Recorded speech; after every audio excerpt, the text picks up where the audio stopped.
প্ৰধানমন্ত্ৰী ডাঙৰীয়া 16 তাৰিখে বা 15 তাৰিখে যিকোনো 2 দিনৰ ভিতৰত এদিন তেওঁ আমাৰ এই বড়োলেণ্ড যি মহোৎসৱ নামেৰে আমি সেই মহোৎসৱ পাতিব বিচাৰিছোঁ তাত তেওঁ উপস্থিত থাকিবৰ কাৰণে সন্মতি প্ৰদান কৰিছে। আঠা বা আন যিখিনি তাত কেদাৰসকল আছিল তেওঁলোকক লগ ধৰিবৰ কাৰণে আমাৰ মানে সময়ৰ কিছু নাটনি হৈছিল। জেল কৰ্তৃপক্ষৰ কিছুমান তেওঁলোকৰ নিয়ম নীতি আছে।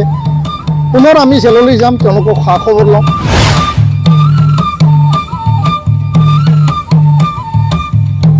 सोर क'क्राझाराव थागोन, सोर दिसपुराव थागोन, सोर दिल्लीयाव थागोन, सोर देरहागोन, सोर जेनगोन बेखौहाय रायजो राजाफ्रासो डिसाइड खालामगोन। पलिटिक्सत সকলো সম্ভৱ। 10-12টা ৰাজনীতিত একেলগে কাম কৰিব পাৰি। ৰাজনীতিক দল 3-4টা হ'লে যদি মনোভাৱ মিলে কোনোবা এটা ইস্যুত একেলগে কাম কৰাৰ প্ৰয়োজন যদি অনুভৱ হয় তেনেকুৱা হৈ যায়। দুটাৰ মাজত দল ভংগ কৰি দল ভাঙি কৰি পেলাই কোনোবা এটা দলত যোগদান কৰা, কোনোবা এটা দলত চামিল হোৱা বা নতুনকৈ দল গঠন কৰা, দুটা দল ভংগ কৰি পেলাই এইটোহে হ'ব একত্ৰীকৰণৰ প্ৰকৃত এটা অৰ্থ। কিন্তু আমাৰ কথাটো হ'ল যে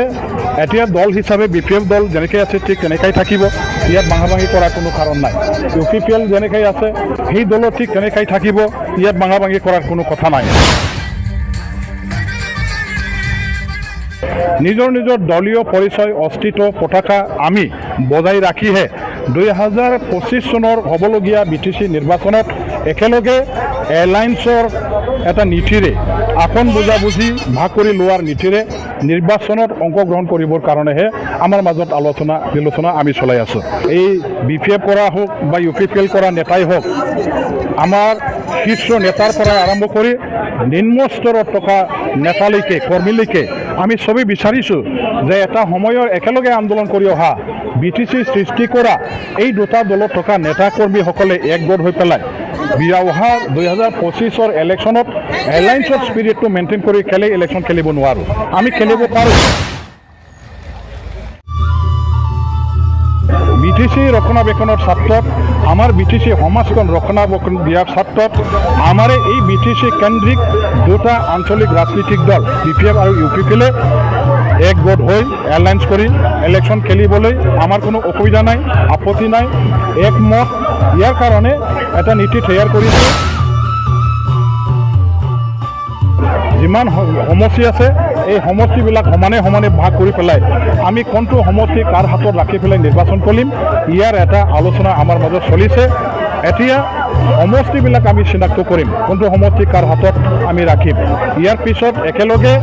আমাৰ এই দুটা সংগঠনে দুটা দলে এলায়েন্সত থাকি ৰাজনীতি কৰিলে মই ভাবোঁ আমাৰ এই অঞ্চলৰ ৰাইজে যিটো বিচাৰিছে বহুদিনৰ পৰা যে দুটা দল মিলি পেলাই কাম কৰক, দুটা দল একেলগে মিলি পেলাই নিৰ্বাচন খেলক, এইটো হ'ল আমাৰ জনগণৰ সবৰে দাবী। তেওঁলোকৰ আহ্বানৰ প্ৰতি তেখেতসকলৰ আমাৰ এই মানে যিটো দাবী বা আহ্বান তাৰ প্ৰতি সঁহাৰি সন্মান শ্ৰদ্ধা জনাই আমি আলোচনা কৰিছোঁ। আৰু ৰাইজে যেনেকৈ বিচাৰিছে ঠিক সেইটোকে সফল কৰিবৰ কাৰণে আমি নিষ্ঠা সহকাৰে খুব যত্ন সহকাৰে আগবাঢ়িছোঁ। বিষয়টো যথেষ্ট জটিল, যথেষ্ট কঠিন। 2 দিনত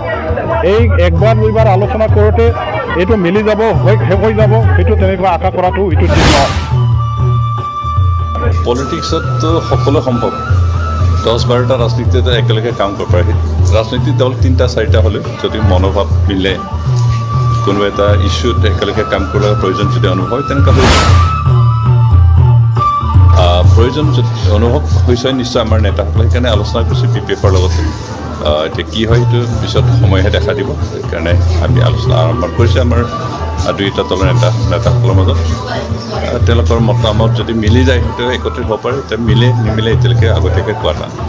আলোচনা চলি আছে, এতিয়ালৈকে শেষ সিদ্ধান্ত হোৱা নাই। এতিয়া একত্ৰীকৰণ হোৱা নোহোৱাটো আমাৰ 2টা দলৰ নেতাসকলৰ মনোভাৱৰ ওপৰত নিৰ্ভৰ কৰিব। যদি যিকোনো দুটা দল বা দুটা সংগঠন বা দুজন ব্যক্তিৰ মিলন হ'ব লাগিলে দুজনৰ মতামত মিলিব লাগিব, এৰা ধৰা হ'ব লাগিব, কোনোবা এটা পাতিব লাগিব, কোনোবা এটা গ্ৰহণ কৰিব লাগিব। আৰু সেইখিনি পৰিস্থিতি যদি কিবা হৈ যায় মিলিত এটা পইণ্টত যদি মিলিত হয় তেন একত্ৰিত হ'ব এতিয়া আৰম্ভণিহে হৈছে শেষ হোৱাই নাই সেইকাৰণে মিলন হ'ব নহ'ব একত্ৰিত হ'ব নহ'ব এই কথাখিনি আগতীয়াকৈ কোৱাটো অলপ কঠিন সেইকাৰণে জাষ্ট আলোচনা আৰম্ভ কৰিছে সেইটো কণ্টিনিউ হ'ব পিছত দেখা যায় কি थागोन सोर क'क्राझाराव थागोन सोर दिसपुराव थागोन सोर दिल्लीयाव थागोन सोर देरहागोन सोर जेनगोन बेखौहाय रायजो राजाफ्रासो डिसाइड खालामगोन रायजो राजा जोंनि मानगोनां भटारफ्रासो बेखौ डिसाइड खालामो जोंनि रायजो राजाफ्रा जोंनो जेरैबायदि बिथोन होगोन जोंनि रायजो राजाफ्रा जे थांखि लागोन जों बेखौनो मानिनानै सोलिनांगोन राजखान्थिनि फोथाराव रावबो आं बेयाव थागोन आं बैयाव देरहागोन आं बैयाव माबा मोनसे खालामगोन बेखौ बुंनो हाया रायजो राजाफ्रासो बेखौ खालामगोन आरो बिथाङा रोखा खालाम बिपिएफ आरो एपिपिएल नि सावरायनायाथ' जोबोद आवगायनानै दङ बियो खनथाम खनब्रैसो सावरायखांबाय जोबोद पजिटिभ लामायाव थांगासिनो दङ दा सावरायनायनि गेजेरावबाबो जोंनि इउपिपिएल आरो बिपिएफ मोननैबो हान्जाया गाव गावनि राजखान्थियारि जे हाबाफारिफोर बेखौ लांबाय थानांगौ मेल मिटिं खुंबाय थानांगौ जयनिं होनांगौ गावनि राजखान्थियारि जे एक्टिभिटिस पलिटिकेल एक्टिभिटिस बेखौ लांबाय थानांगौ दा सावरायनायाबो थांबाय थागोन आरो राजखान्थियारि जोंनि हाबाफारिफ्राबो थांबाय थागोन आङो मिजिंथियो जोंनि इउपिपिएल आरो बिपिएफ हान्जानि गेजेराव जे सावरायनाय बे सावरायनाया मोजां मोनसे फिथाइ थायगोन सोर बबेयाव थागोन सोर क'क्राझाराव थागोन सोर दिसपुराव थागोन सोर दिल्लीयाव थागोन सोर देरहागोन सोर जेनगोन बेखौहाय रायजो राजाफ्रासो डिसाइड खालामगोन रायजो राजा जोंनि मानगोनां भटारफ्रासो बेखौ डिसाइड खालामो जोंनि रायजो राजाफ्रा जोंनो जेरैबायदि बिथोन होगोन जोंनि रायजो राजाफ्रा जे थांखि लागोन जों बेखौनो मानिनानै सोलिनांगोन राजखान्थिनि फोथाराव रावबो आं बेयाव थागोन आं बैयाव देरहागोन आं बैयाव माबा मोनसे खालामगोन बेखौ बुंनो हाया रायजो राजाफ्रासो बेखौ खालामगोन आरो गासिबो जिनिसखौनो सावरायनायनि गेजेरजोंनो खालामनाय जागोन सोर बहा थागोन जों बेखौल' साननांगौ जे जोंनो रायजो राजाफ्रा जोंनो जे सुबुरुन होगोन जे बिथोन होगोन जे थांखिखौ रायजो राजाया लागोन जों बेखौनो मानिनानै सोलिलांनांगोन जेसेबांखि गिदिर लिडार जाया मानो जों रायजोफोरखौ मानिनानै सोलिनांगोन আঠা বা আন যিখিনি তাত কেডাৰসকল আছিল তেওঁলোকক লগ ধৰিবৰ কাৰণে আমাৰ মানে সময়ৰ কিছু নাটনি হৈছিল জেল কৰ্তৃপক্ষৰ কিছুমান তেওঁলোকৰ নিয়ম নীতি আছে পুনৰ আমি জেললৈ যাম তেওঁলোকক খা খবৰ লওঁ আমাৰ কাৰো প্ৰতি এনেকুৱা মানে চিন্তা নাই সকলোৰে প্ৰতি আমাৰ সহানুভূতি সকলোৱে আমাৰ জাতিৰ হকে কাম কৰিছিল সেইটো আমি সকলোকে একে সমানে আমি সদায় চাই আহিছোঁ আৰু একেলগে আমি যুঁজ দি যাম ক্ষমা প্ৰদান কৰিছে ক্ষমা বিচাৰিছে আমিও অসমবাসীৰ ওচৰত এই ঘটনা পৰিঘটনা যোনে নকৰক কিয় যি দল সংগঠনে নকৰক কিয় আমি ক্ষমা মাৰ্জনা বিচাৰিছোঁ বড়ো জাতীয় সংগঠন হিচাপে যদিও NDB কৰিছিল BLTA কৰিছিল আমি ক্ষমা মাৰ্জনা বিচাৰিছোঁ এতিয়া আমি শান্তি ঘূৰি আহিছোঁ শান্তি স্থাপন হৈছে ইয়াৰ কাৰণে এই শান্তিৰ স্বাৰ্থত চুক্তিৰ স্বাৰ্থত আৰু সাধাৰণ জীৱন যাপনৰ স্বাৰ্থত তেওঁলোকক মুকলি কৰিব লাগে নাই এই কথাটো মই স্পষ্ট কৰিম যে NDBৰ যিখিনি সমস্যা আছে প্ৰথম সমস্যাটো হ'ল যে তেওঁলোকৰ ৰিহেবিলিটেশ্যনৰ যি পেকেজ আছিল 4203 4203 দিয়া হ'ল 678 এতিয়া আধৰুৱা হৈ আছিল এটো অলৰেডি ফাইনান্সিয়েল স্যাংশন হৈছে তেওঁলোকে ডিসেম্বৰৰ ভিতৰত সেইখিনি ৰিহেবিলিটেশ্যন পাব দ্বিতীয় কথাটো হ'ল যে মাৰ্টিয়াৰ পৰিয়াল শহীদ পৰিয়ালক আৰ্থিক অনুদান দিব লাগে 592 অলৰেডি দিয়া হ'ল আৰু মানে 700ৰো অধিক অলৰেডি গৃহ বিভাগ আৰু স্পেশাল ব্ৰাঞ্চ মানে অসম আৰক্ষী তেওঁলোকে ৰেডি কৰিছে তেওঁলোকে পাব আৰু যিখিনি বাকি ৰব তাৰ কাৰণে ভেৰিফিকেশ্যন চলিব 3 নম্বৰ কথাটো হ'ল যে হাইনিয়াছ আৰু নন হাইনিয়াছ যিখিনি কেसेस আছে 263 উইড্ৰ কৰা হ'ল আৰু এতিয়া কিছুমান পদক্ষেপ লোৱা হৈছে মুখ্যমন্ত্ৰী ডাঙৰীয়াই হেদিনাখন কঠোৰ কিছু সিদ্ধান্ত লৈছে আমি তেওঁক ধন্যবাদ জনাব লাগিব যে তাত যিখিনি কেছ আছে হাইনিয়াছ নন হাইনিয়াছ উইড্ৰ কৰিবৰ কাৰণে কিছুমান টেকনিক্যাল এতিয়া পৰ্যায়লৈকে যাই পেলাই কঠোৰ এটা সিদ্ধান্ত লৈছে তাৰ যোগেদি প্ৰায় 600-700 কেছ উইড্ৰ হ'ব আৰু ইয়াৰ কাৰণে কিছুমান লিষ্টিং প্ৰক্ৰিয়া আমি পুনৰ আৰম্ভ কৰিছোঁ NDB হওক আমি এফচি হওক চুক্তি স্বাক্ষৰকাৰী সংগঠন আৰু জেলত NIA আণ্ডাৰত 60 জন আছে জেলত CBI অধীনত মানে ভাৰ্ডিক দিয়া লাইফ ইমপ্ৰিজনমেণ্ট দিয়া প্ৰায় 6 জন আছে সন্মানীয় ৰঞ্জন ডিমাৰী ডাঙৰীয়া আৰু জৰ্জ বড়ো অজয় বসুমতাৰী আমাৰ ৰিফিকাং গয়াৰী বা তেনেকুৱা আন সদস্যসকল তো তেওঁলোকক জেলৰ পৰা মানে ওলাই আনিব লাগে তাৰ কাৰণে আমি নিবেদন জনাইছোঁ আৰু ইয়াত কোনেও বেয়া পোৱা কথা নাই অসমত বহুতো ঘটনা হৈছে বহুত সংঘাত হৈছে গুলি বাৰুদ বম ব্লাষ্ট বিভিন্ন ঘটনা হৈছে সময়ত আমি সিজনে সিজনক ক্ষমা প্ৰদান কৰিছে ক্ষমা বিচাৰিছে আমিও